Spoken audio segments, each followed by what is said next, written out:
So the hashtag Restore the Snyderverse has made its rounds around the internet, Twitter, Instagram, Facebook, with fans trying to, I guess, once again, make something happen with the power of the people, through grassroots, through word of mouth, the old school ways.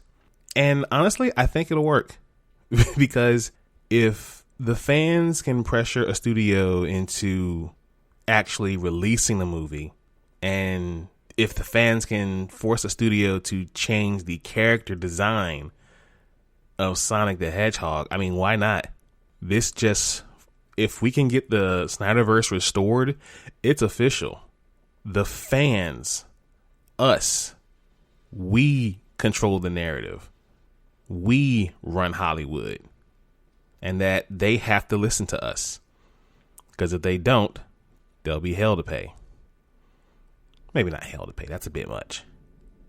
But if they don't listen to us, we're going to rag on all their creative works. And I, for one, can't wait to see if the Snyderverse does indeed get restored. Because Snyder Cut was stellar. It was amazing. And I personally, yes, want to see more. Ladies and gentlemen, blurs and nerds, freaks and geeks, this is Do You Speak Geek, episode 71.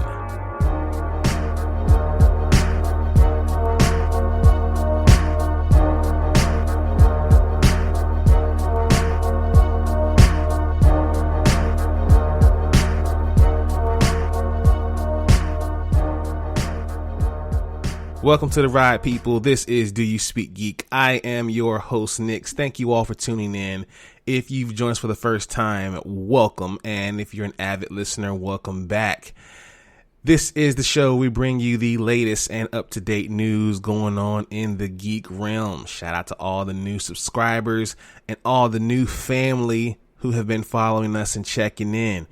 If you are listening to this podcast, you're probably over there at Spreaker. Spreaker is the home team. If not Spreaker, you can listen to us at Apple Podcasts, Google Podcasts, Stitcher, Audible, iHeartRadio, Spotify. We're kinda everywhere. So please be sure to listen and subscribe to the podcast and like it as well. DoYouSpeakGeek.com, the place for everything DYSG. We have photos, we have blogs, we have merch. So please be sure to go to DoYouSpeakGeek.com and check us out there. Follow us on social media, Facebook at DYSGFB, Twitter at DYSG_tweets, and Instagram at DoYouSpeakGeek. The YouTube channel is the only place where you can follow the Dono and Daddy Show. Please be sure to like, subscribe, Detroit, smash that bell for all notifications, and leave your comments. We want to know what you guys think. Nothing big this week as per usual, but we're going to go ahead and jump into my favorite portion of the show. Y'all already know what it is. Source Wall. Man, you come right out of a comic book. Behold the Source Wall. Can you read, my son? Well, that depends. There is nothing wrong with reading a story and looking at the pictures. Enough said, Stan. The pull list this week, we got Power Rangers 5. The new Power Rangers are attacked by the young assassin known as Astronema, one of the most powerful characters in franchise history. Meanwhile, Lord Dracon and Trini face off against one of the greatest Power Ranger villains ever, with a shocking conclusion. Again, this one's dope. Please check it out. Power Ranger series is one of the most best series out there. I'm telling you, it's amazing. If you're missing out, you're not reading. Absolutely. The Amazing Spider-Man number 62. New costume debuts. Kingpin makes it personal with Peter Parker, and New York City itself will pay the price. And another fuse lit more than 30 issues ago is now reaching its explosive destination. What are they talking about? Gotta read to find out. Carnage, Black, White, and Blood number 1. Carnage rules. Witness the cerebral chaos caused by Carnage, brought to life by some of the greatest creators in Marvel. But beware, true believers, True to the titular character's namesake, these spine-chilling tales are not for the faint of heart and are presented in black, white, and blood. I like this series going on here. Wolverine got one. We got one for Carnage. Maybe we can get one for Blade. Come on, Marvel. Listen to your boy. Let's get one for Blade. Teen Titans Academy #1. Welcome to the Teen Titans Academy, packed with both new superpowered teens and numerous dark secrets. Teen Titans Academy student body includes Shazam, a new Australian speedster, a trio of Gotham teen expedites obsessed with Batman, and one member of this first class will become the Deadly Red X. Original new Teen Titans includes Nightwing, Starfire, Raven, Cyborg, and Beast Boy to take on the role of teachers and mentors of superpowered teens. Their goal to shape the next generation of heroes. I actually enjoyed this one. This one was pretty cool, so check that one out if you're a Titans fan. And finally, we have the Source Wall Wednesday pick of the week, Alien #1. The iconic cinematic terror makes its Marvel debut. Gabriel Cruz gave his life to Weyland-Yutani in the case of an alien attack. He barely survived, almost literally. Recently retired, Cruz is trying to patch things up with his abandoned son with the help of his friend, a Bishop model android, but his re-entry into civilian life is not going smoothly, and his encounters with the deadly xenomorph are far from over. Philip Kennedy Johnson and Salvador Lacroix team up to tell an all-new tale of the titan of horror and science fiction that has scared audience for decades. No one is safe, no one is innocent, and of course, no one can hear you scream. Excellent book. Excellent. Shout out to Philip and Salvador. Excellent book. Yes. In Source Wall news, Marvel Comics has shifted the industry. Less than a year after DC Comics is shocking the industry by cutting ties with Diamond Comics distributors. Yeah, sorry, couldn't talk there. Marvel Comics is making a similar transition. Marvel announced plans to shift its direct market distribution to Penguin Random House as part of a multi-year partnership. Beginning October 1st, Penguin Random House will begin distributing Marvel's monthly comics and graphic novels to comic shops. Hachette Book Group will continue to handle distribution to the bookstore market. Whereas DC cut ties with Diamond completely last year, Marvel is still giving store owners the option to order through Diamond. However, in those cases, Diamond will now act as a wholesaler rather than a distributor. This is pretty big. You know, a lot of people are loving what they're doing right now. Diamond has had things on lock for a long time, and this is really giving people a lot more ways to get their publishings out. And this definitely means something good for indie books as well too. So we're definitely looking forward to what this is going to bring in the future as far as distributing comics. Spider-Man Miles Morales is about to face his own Clone Saga. Well, let's see how this is gonna go. But, 3 decades after the fact, the Clone Saga is still one of the most infamous Spider-Man storylines ever published. While that massive crossover made waves by reintroducing Peter Parker's clone, Ben Reilly, and paving the way for Ben to take over the Spider-Man mantle, many readers would just soon forget the whole convoluted thing ever happened. This new Clone Saga is the latest example in ways which Miles' story is going to echo or mirror that of Peter Parker's. Now, early on, Miles was motivated by the tragic death of his mother, Rio, much in the same way Peter seeks to absolve himself in his guilt over Uncle Ben. Most recently, Miles made a deal with Mephisto in the pages of Champions, bringing to mind the infamous One More Day storyline from 2007. Ahmed has confirmed that the new Clone Saga is another example of that trend, even though the scope and execution will be marketed differently.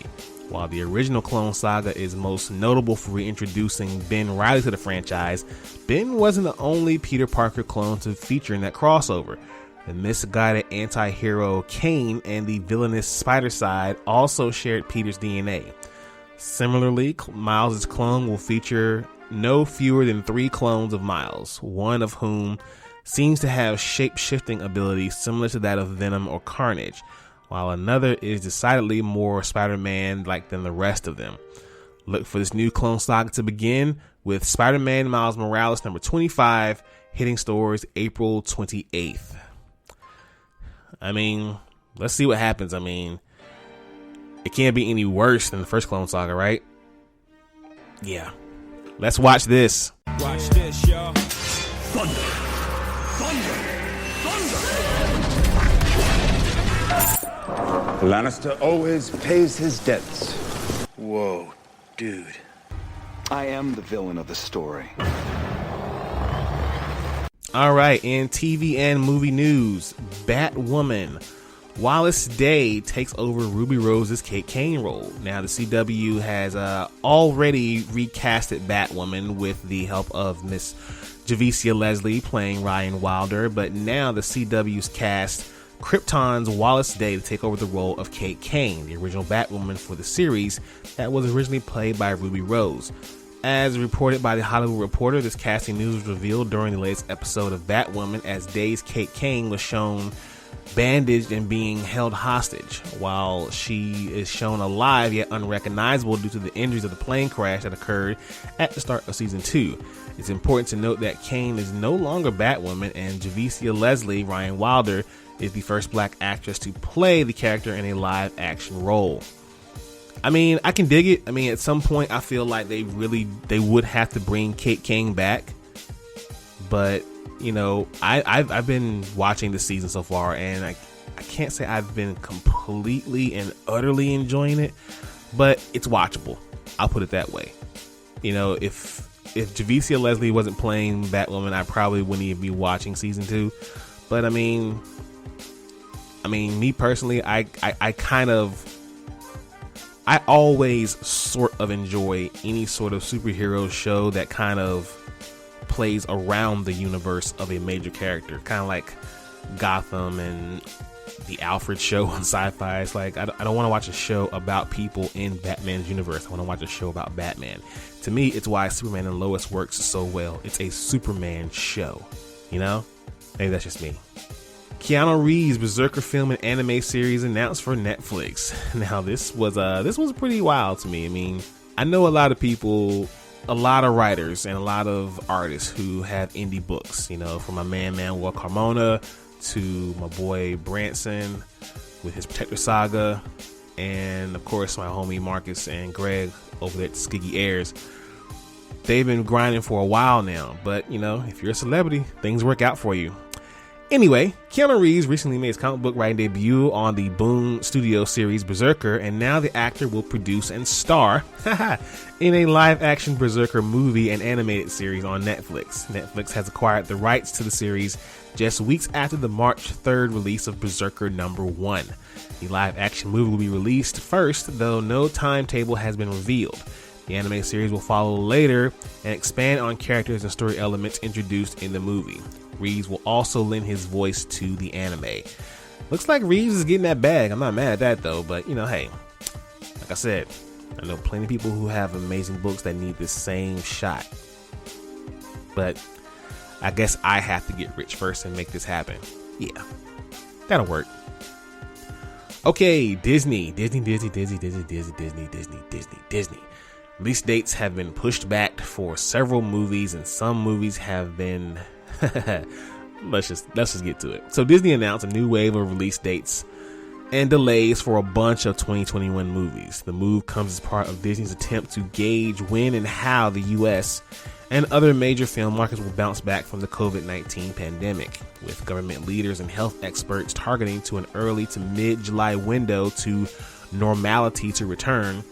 Disney is getting positioned for when big crowds may regularly be flowing back into theaters. Now, a list of releases: we have Pixar's Luca coming June 18th to Disney+, Free Guy hitting theaters on August 13th, Shang-Chi and the Legends of the Ten Rings hitting theaters on September 3rd, The King's Man will be hitting the theaters December 22nd, Deep Water will be hitting theaters on January 14th of next year, and Death of the Nile will be hitting theaters next year on February 11th.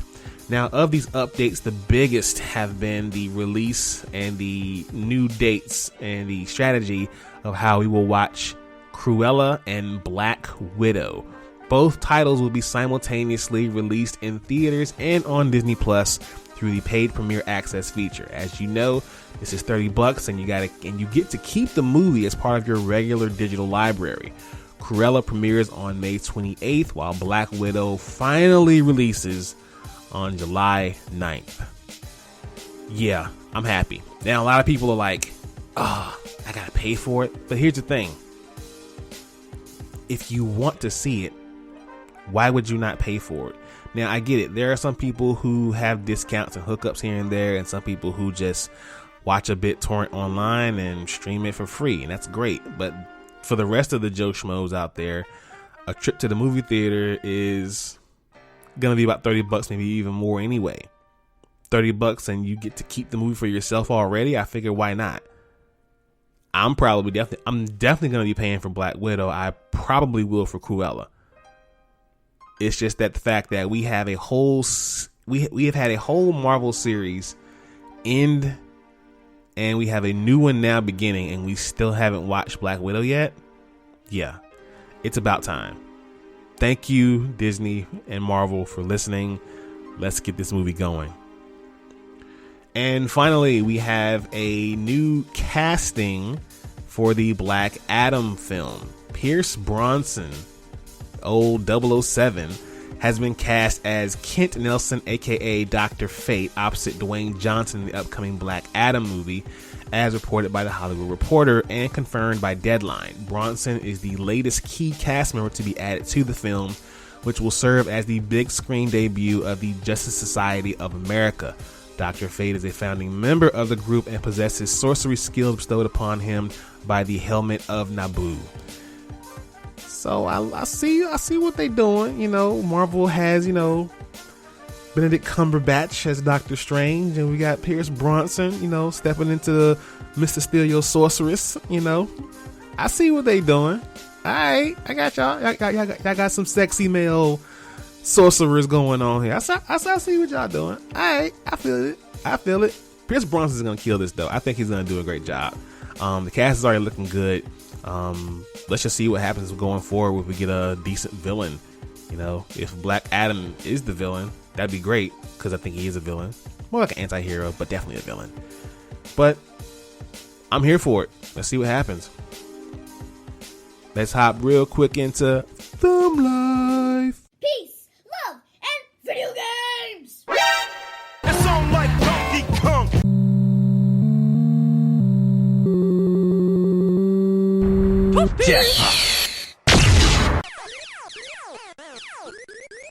Batman is playing Galaga.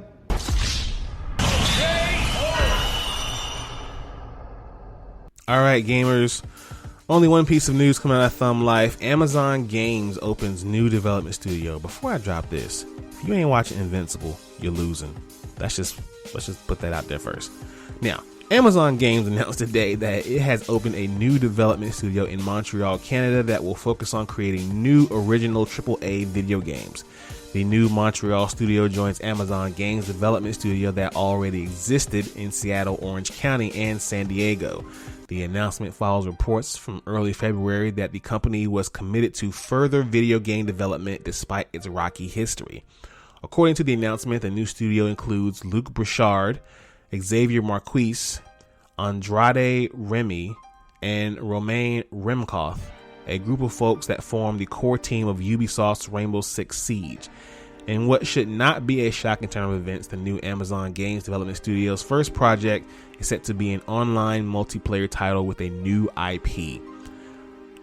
This is kind of exciting. I definitely recognize a few of these names here as far as these head of production and creative content directors, and yeah, this is definitely going to be a good look. I want to see what they're going to do with this new IP, and hopefully they put out some good games.